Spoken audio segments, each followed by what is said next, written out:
تو آج اپنی حالت کا جائزہ لینے کی ضرورت ہے۔ ہمارا معاملہ یہ ہے کہ دوسروں کے حالات پر تو بڑے تبصرے کریں گے، دوسروں کے لیے کردار ادا کریں گے۔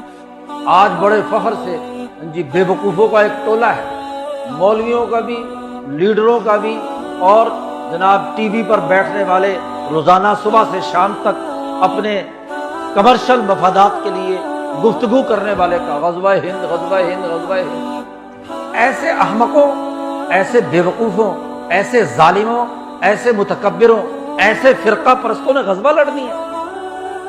تمہارے کردار اور کرتوت کیا ہے؟ کم تم تولتے ہو، کم تم ناپتے ہو، ظلم تم کرتے ہو، جھوٹی سیاست، جھوٹا مذہب، جھوٹا کردار، اور پھر غزوے کے دعوے کرتے ہو۔ وہ محمد بن قاسم جس نے ہندوستان فتح کیا تھا، غزوہ ہند تو کبھی کی ہو چکی، جو محسن بھی تھے اور انسانیت کے لیے کردار ادا کرنے والے تھے، وہ اولیاء اللہ، علماء ربانیین جو محمود غزنوی کے ساتھ ہندوستان میں آئے، غزوہ ہند تو کبھی کی ہو آ چکی۔ 800 سال ہندوستان دلی پر مسلمانوں نے حکومت کی، آج نیا غزوہ کون سا ہے؟ جھوٹی حدیثیں گھڑ گھڑ کے یہاں لوگوں کو بے وقوف بنانے کا عمل، اور پھر اس پر وہ ساری بشارتیں فٹ کرنے کا عمل، جیسے بے وقوفوں کا یہ کام ہے، مفاد پرستوں کا یہ کام ہے۔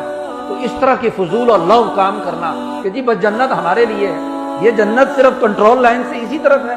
34 کروڑ مسلمان جو ہندوستان میں رہتا ہے اس کے لیے جنت نہیں ہے جی؟ تمہارے سے تو زیادہ ہے تعداد میں، تم 22 کروڑ کے لیے جنت ہو، جو بد اخلاق بھی ہوں، جھوٹے بھی ہوں، وہاں سے لوگوں کو لے کر آئے کہ پاکستان کا مطلب کیا، لا الہ الا اللہ، اور یہاں 70 سال سے لا الہ الا اللہ کے خلاف نظام قائم کیا، ظلم کا نظام قائم کیا۔ تمہاری حیثیت کیا ہے؟ ظالم، متکبر، دین کی توہین اور مذاق اڑانے والے، وہ کسی ہندوستان سے لڑنے کے قابل ہیں؟ کیا صلاحیت اور استعداد ہے تمہاری؟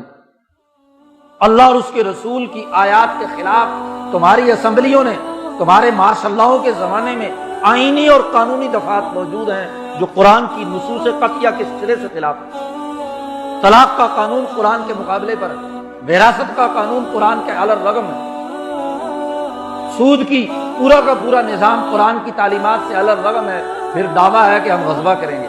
یہ منہ اور اس طرح کے مقابلے کی باتیں، وہ لوگ جنہوں نے یہ کام کیا تھا وہ مخلص تھے، محسن تھے، ان کے صفت احسان کا تقاضا یہ تھا کہ مکران کے ساحل سے بلوچستان سے داخل ہوئے، غزنی سے ہندوستان لاہور میں داخل ہوئے تو بنگال تک پہنچے۔ پورے بر عظیم پاک و ہند میں یہ بنگال کی اکثریت ہندوستان کراس کیے بغیر ہی مسلمانوں کی ہو گئی، یہ مالدیپ وغیرہ کے اندر مسلمانوں کی اکثریت ویسے ہی ہوگی۔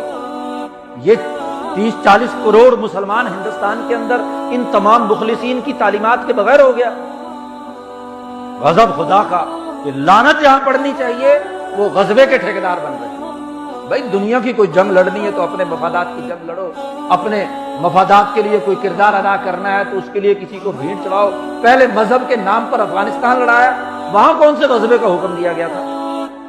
یہاں جتنے بھی حکمران طبقے ہیں، جتنے مولوی، جتنے پیر، جتنے لیڈر، جتنے جرنیل، جتنے ججز، جتنے سیاستدان ہیں، ذرا 40 سال پہلے ان کی حالت دیکھو اور آج دیکھو، وہ ذرا اپنی منی ٹریل تو ثابت کریں کہ ان کے پاس یہ دولت کہاں سے آئی، کون سی جدی پشتی وراثت ان کے پاس تھی، کون سا ان کے پاس محنت مزدوری تھی جس کے نتیجے میں یہ اربوں ڈالروں میں کھیل رہے ہیں۔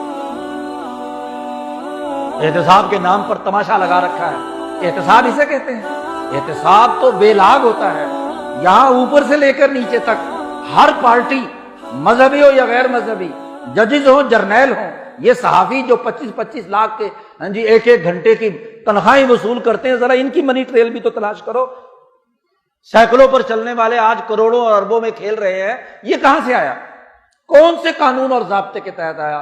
تمام فقہاء نے لکھا ہے کہ کسی محنت کا وہ معاوضہ، کسی کاروبار کا وہ نفع جو غبن فاحش ہو، وہ ناجائز اور حرام ہے، محنت کے بقدر ہوتا ہے۔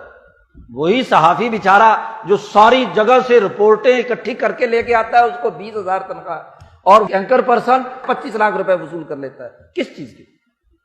کس قانون کے تحت؟ دنیا کا کون سا قانون اور ضابطہ ہے کہ یہ طبقاتی محنت کا نظام بنایا جائے، محنت کش کے حقوق پر ڈاکہ ڈالا جائے اور سرمایہ پرستوں کے مفادات کے لیے کردار ادا کیا جائے؟